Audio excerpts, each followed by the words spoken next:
اس سختی کے باوجود زبان کلمہ حق سے نہ پھرتی۔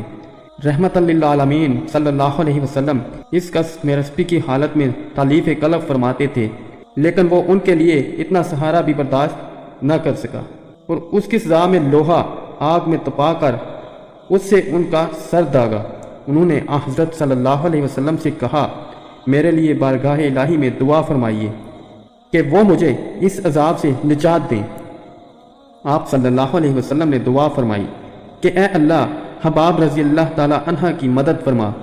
بارگاہ الہی میں دعا قبول ہوئی تو حضرت حباب رضی اللہ تعالی عنہ کو اپنے سنگ دل آقا سے نجات ملی۔